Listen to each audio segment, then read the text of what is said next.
Welcome to Around Town, featuring what's happening here in the greater Concord area. I am your host, Patten. It's a pleasure to welcome you here as we are in the holiday season and everybody's doing their shopping and getting those last minute gifts, and I don't know, but the problem is, and today my guest is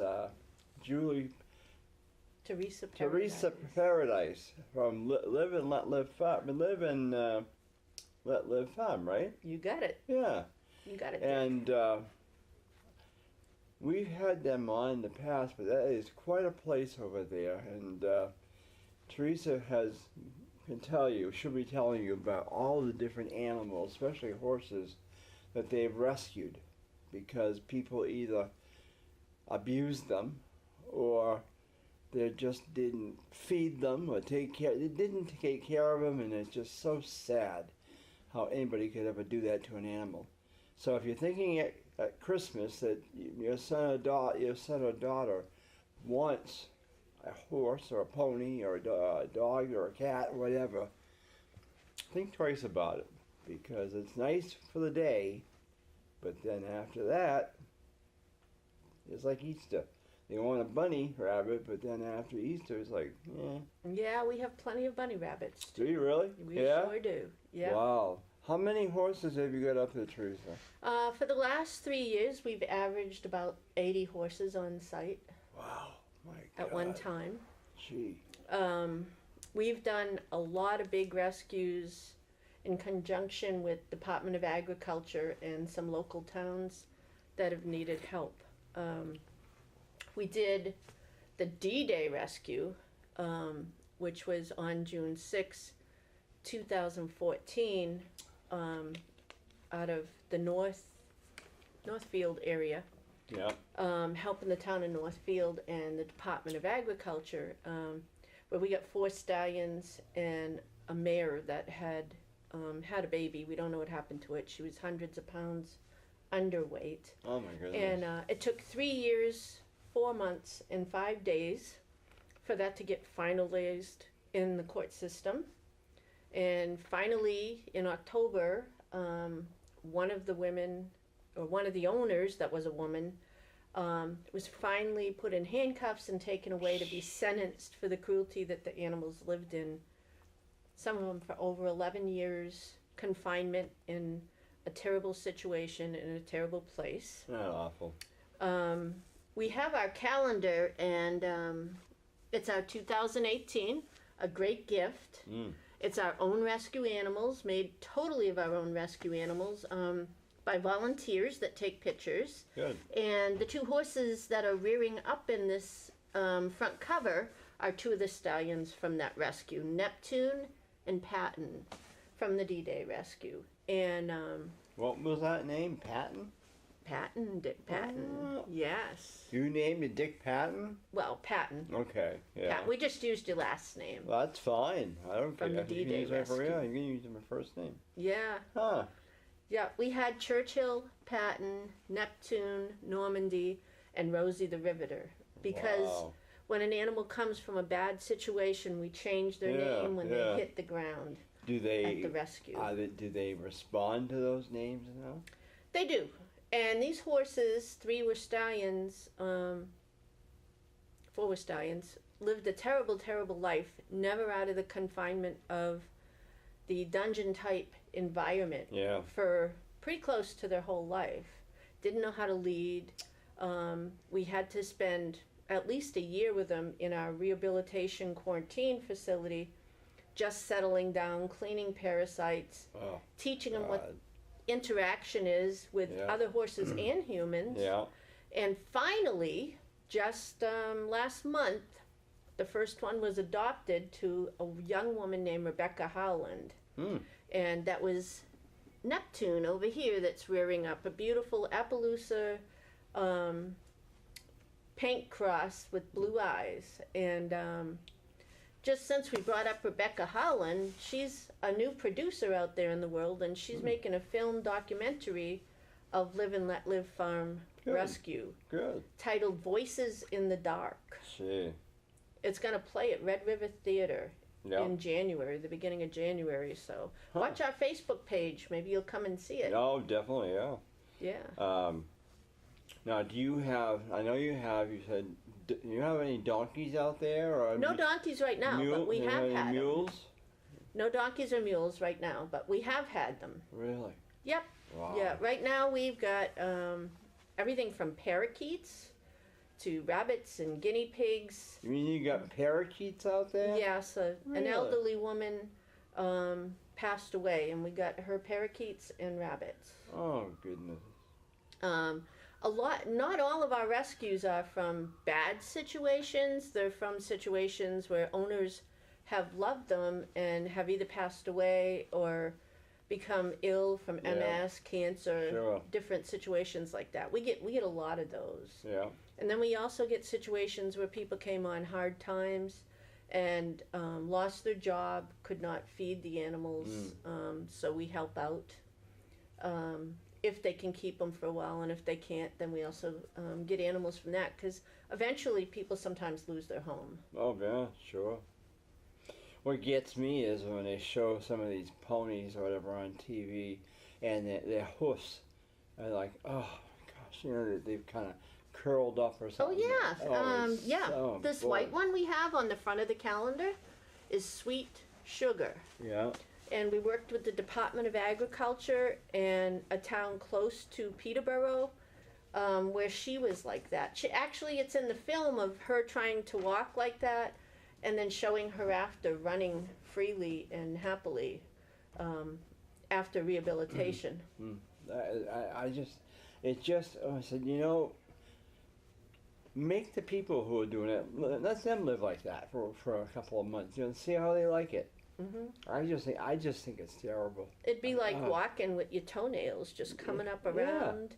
But they actually have to be on the feet. It isn't just in the front. They're on So the how do you cut that down? Do you just well, we don't do it. We have some experts come in, and we have to take X-rays first because they got to see how far the blood circulation has gone down, and it all depends on the situation. Hers quite a bit was able to be cut off right at the start. They used a saw to do it. Oh my gosh, that's really sad. Yep. And the pony doesn't feel it at all.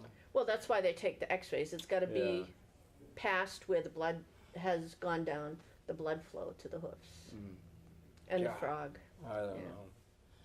I don't know why anybody would do that to an animal.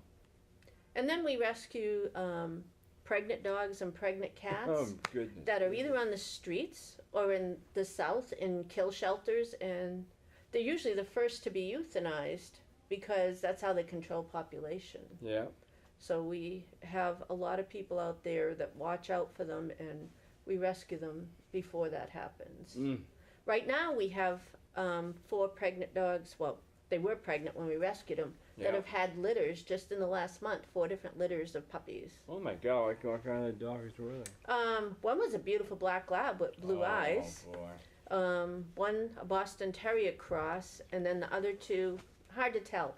But I just posted their new litters on our Facebook page so people could see them.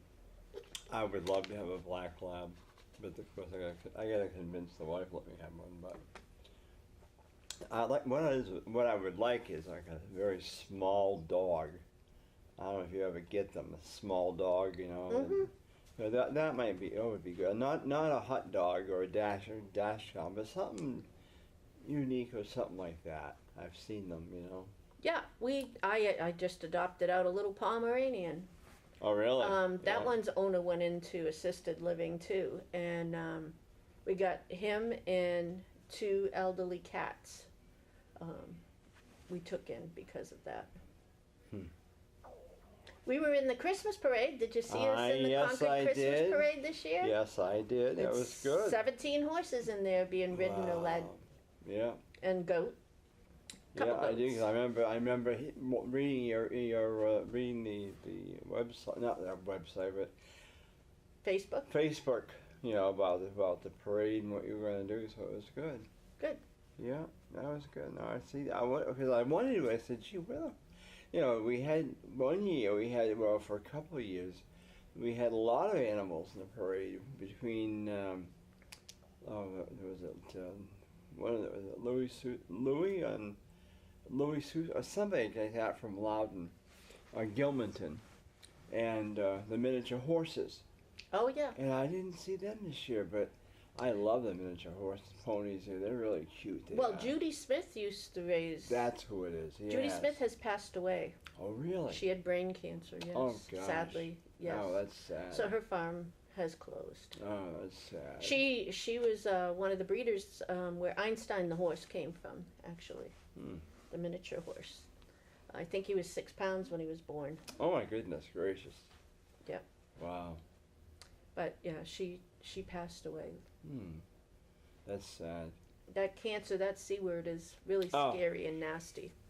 We got last year around this time, we had an elderly gentleman come in and ask for help, and he was going to start his chemo the next day, and they had 6 horses. Oh my goodness. And he'd been trying to hold on to him, but with his chemo starting the next day, it was not healthy for him. So Live and Let Live Farm was there the following day to help and take in the horses, and sadly the gentleman passed away 3 months later from the cancer.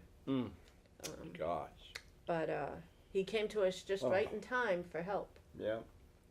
So many times it's not all about abuse, it's about an owner that has loved them. Yeah, I know what. I don't know. It just baffles me why anybody would harm an animal. You know, I found, through the years, animals, especially dogs. I don't know about cats so much, but dogs, they know when you're gonna go away or you're gonna come back, and they know they're not stupid. And it's amazing how when you leave for an overnight or whatever, and they know, and they'll sit right by that door. But they're very intuitive. Yep. Yes. So I don't know, but well, people call us owners, but we're not really owners. The dogs actually own us more than anything. Yeah, we kind of build our lives around them, not the other way around. Yeah. Their likes, dislikes, when they want to get up at night, when they want to eat, when they want to get up in the morning to do their duties. Yeah. I mean, we end up, our life is made around them. Sure. Yeah. Just like your own kids. Oh, I know it. They're family. Yeah, they are. I know. Because my sister has one now. Well, she's had one for a few years.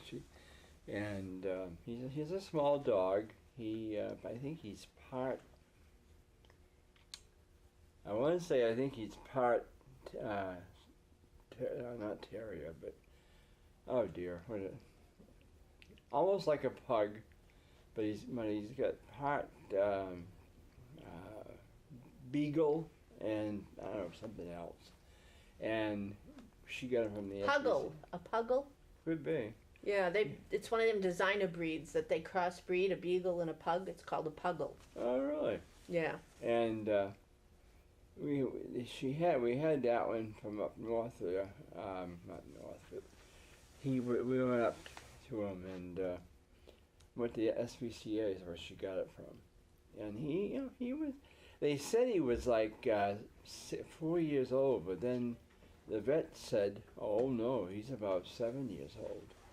So, but she'd be lost without that dog. I'm telling you, boy, she loves him, and he's very protective though. Very protective. He's a one-person dog. Mm-hmm. You can't get. He's now starting to be more of a, friendly to the other who come in the house. Yeah. Well, when they come out of shelters, they don't know what to expect. They don't know where home is going to be. They have to learn that they're going to be safe and that the people that they love, they can also protect. Yeah. It's instinct to protect the family. Yeah, it's true. I had a dog come in the yard once and started beating up our old dog that we've had about as long as we had our old cat. And out of nowhere, the cat came running out and jumped on the other dog that was beating up our old dog. The cat did. And later, they didn't find any bites from our old dog in the dog that came and beat him up, but there was cat claws in him, cat claw marks. So the cat came out of nowhere and jumped on this strange dog that was beating up her dog. This new dog, that was one of your new dogs. No, that wasn't one of our dogs. It wasn't one of your dogs. No, it wasn't one of our dogs. It belonged to someone else, and it came running in the yard and attacked our older dog. It wasn't a pit bull, is it? Pit bull isn't not really a breed. It's it's a phrase, and it's a phrase that so many people earmark on so many different breeds of dogs. I think there's at least 17 different breeds. People have said, oh, that's a pit bull, that's a pit bull. And if they do DNA, it's not even the same kind of breed that a pit bull is being called. Pit bull scares me.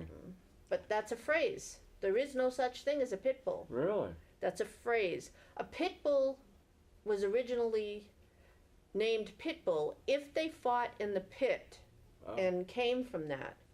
And I don't know any dogs that have fought actually in the pit, forced fight, as pit bulls. And it's not a breed, it's a phrase. And it's put on a title for so many nice dogs. And once somebody goes, oh, pit bull, they're like, oh no, a pit bull. Well, that's a phrase and not a breed.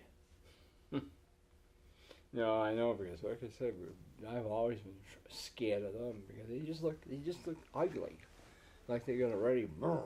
And I told young kids, don't go near them, you know, because you know they tend to want to pat them, you know. And actually, some of the breeds that they call pit bull are the breeds that used to be babysitters to children and work with servicemen. I mean, kind dogs, caring dogs. Family dogs that take care of their family. So, really? Again, that phrase just earmarks something that. That's something. Yeah. So right now, I assume that you still need volunteers out there. We always need volunteers. Although we got about 500 volunteers in the books that cover about 50,000 hours. Really? For the rescue. Oh my goodness. Yeah. There's so many animals and volunteers, you know, they might come a couple hours a week, couple hours a day, couple hours a month. Yeah. We have outreach, awareness, and those hours don't even cover foster homes that raise the puppies for us. Oh yeah. Or help wherever state they're coming from. So. Yeah. Yeah, the need is endless. Socialize the animals, walk the animals, help raise the animals. Daily care. A feed shift takes about 3 to 4 people, 3.5 hours just to feed the horses. Wow. And the goats and stuff that are outside. And then we have a different shift of people that feed the animals in quarantine or rehabilitation, and then a different shift to do the dogs and cats and small critters. Yeah, we were at the 4th of July fireworks, and I don't know what happened. No, we didn't go to them this year. Yeah, we were there this year. And some lady was near us and something, and she had a dog, and she was feeding it, had a plate and all that jazz, and I thought, well, that's different. But the dog sat there and ate. He was all bundled up, but you know, it's odd how people, you know, they treat him like a human being, you know, and it's really amazing what they do. You know, how they dress them up and all. Oh, yeah. Oh my gosh! I just saw on Facebook a fashion show where they have these dogs stand 3 or 4 hours to compete in fashion, and they let the fur grow so they can cut out sunflowers, cut out different shapes and sizes and cartoons, and it's silly. You know what I said? My comment was, the dogs love the attention, but it's a good thing they don't know what people are laughing at. But it's an art, just doing that. Never mind dressing them up, just their own fur, coloring it and making shapes and designs. Some make the dogs look like lions. And, really? Yeah. Oh. The coloring is safe, I'm told, because it's like food coloring. Really? So that it won't hurt them. Have you, just out of curiosity, Teresa, now your property, how many acres do you have out there? Almost 70 acres. 70? Mhm. Wow. Yeah, we have, let's see, like 5 barns now, 27 enclosures with run-ins, plus our quarantine rehabilitation facility. Yeah. Yeah, if you come and take the tour, we have tours every Sunday, a guided tour at 2:30. And if you come take the tour, it takes about an hour and a half to do the tour. Really? Yeah, of the rescue and see all the animals. Hmm. And then we have adoption events at the rescue every Sunday from 2 to 4 for like the small animals. Mm. I thought of a goat too. I said, gee, maybe a small goat I could have. You know. We have a couple herds of goats. Really? Do you really? Sure. Oh goodness gracious. Sure. Plenty of ducks, geese, chickens. Oh, chickens are good. Hey, some of them can be fun, you know. We raised chickens when I was a kid. My grandfather had his own private hen house, and then Dad had his own hen house. And finally, when Grandpa couldn't do them anymore, it was too much, they combined them together. And then finally, I think it's because we had a camp in Maine. My father had built one down there in York, and so I think it's because we were gone a lot that they really. So Dad either sold them to somebody or what, or I don't know what happened. All I know is a guy came and basically, you know, put them in cages or whatever, and that was it. Mm-hmm. I mean, it was fun to see them, but oh gosh, some of them are ugly. And some of them are very pretty. There's some that even. Did you Oh, know there's yeah. some that even lay green eggs and blue eggs? No, I never knew that. Yeah. Huh. Yep. But I don't know. I don't know. Well, we did it for figure for Dad. Probably, of course, before he got married, they lived on a farm up in East Andover. Then his dad died when he was young, because he worked in a mica mine up there in Grafton. And I didn't even know we had any mines in New Hampshire. yeah, it was a mica mine up in Grafton, and that's where my real grandfather on the paternal side worked. And I don't know, it was something about he got something on his lung disease or something, and he died. He died day before Christmas. So do they think that's from being in the mines? Yeah, that's what they said. Yeah. Yeah. Huh. So I don't know, but he died of a day before Christmas. Wow, that must have been hard for the family. Oh, I can just picture. I just can't, picture, because he told my grandmother that he wanted those kids to have Christmas and not to take the tree down or nothing. So he knew he was going. Yeah. So, but they had quite a farm, and even as a kid, I can remember we had pigs. We had a couple of pigs there too, with chickens. We had ducks. We did. Somebody, I don't know who it was. Somebody gave it. Either they just left. And see, what gets me too is years ago, I can remember people would just leave them in your yard or something. Mm-hmm. You know. Well, I mean, we are advanced as far as dogs and cats go. In the South, where we were 40 years ago, because I remember as a kid, there was dogs and cats all over the place. Oh yeah. And New England has that under control now. But we're 40 years ahead of the South, who is like we were 40 years ago when I was a kid. I don't know if on the heights now, I haven't seen a lot of people having chickens. For a while there, when the city council allowed them, voted to say they could have chickens, it was like, I think it was like maybe 12 or 10 or something they were allowed to have, and they had to be in a cage and all that. But these chickens, they got loose, and you see them everywhere. And I called one guy and said, "Hey, your chickens are everywhere. Mm-hmm. They're lucky that some dog didn't attack them." But that's true. But out with yours, do you have bears out there at all? I have never actually laid eyes on a bear, but we've seen the footprints of a bear coming through. We do have coyotes. I swear that I've seen a wolf. We have a bobcat that we've seen 5 or 6 times in the last year, but to date, they have not bothered any of our animals on the rescue. Really? Yep, we even got some minis that are loose all the time, and they're special need, and nothing, not even the coyotes that we hear almost every night, have bothered the animals of the rescue.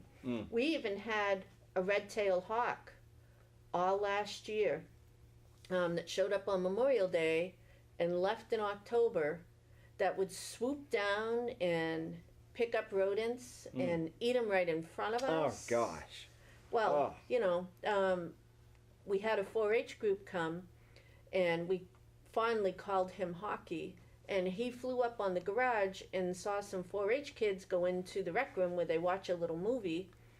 So I called the person doing the tour for them and said, hey, show the kids Hockey, he's up on the garage. So they came out the door, looked up on the garage, and Hockey was there. And then they went in and watched the movie. And as they came back out, Hockey flew down somewhere, got a rodent, and flew right up only like 6 to 8 feet away from them, showed him the rodent, and started eating it. Like you know how your cat might bring a mouse home?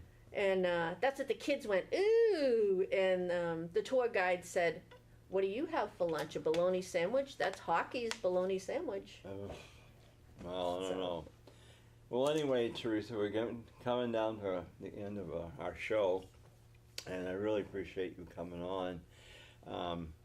If anybody wants to come out and see you, of course, what's the address again? Well, we're open to the public for the guided tour every Sunday at 2:30. Every Sunday. Or they can come for the adoption event every Sunday from 2 to 4 for the small animals. They can also make a donation because we survive off of donations. And the address is Live and Let Live Farm, 20 Paradise Lane, Chichester, New Hampshire, 03258. We also have a website, and they can go online and make a donation or get the directions under the contact section, which is www.liveandletlivfarm.org. And we have a calendar that we sell that helps feed the animals. It is also a partnership calendar, so another nonprofit or kids in schools or anything can sell the calendar and earn $5 per calendar toward their fundraiser. Good. And $5 goes toward feeding the animals of the rescue. And the calendar is all our own rescue animals. That's good. And they can donate online or send a check and ask for that, or come on the tour and buy some of our logo wear or get a calendar at that time also. All right, good. And we have many, many animals, from parakeets right now to sugar gliders, also adopted by Rebecca Howland.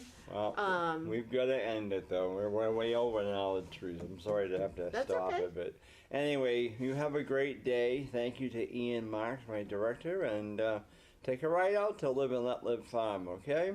I'm Dick Patten. Have a great day. We'll talk to you soon. Bye.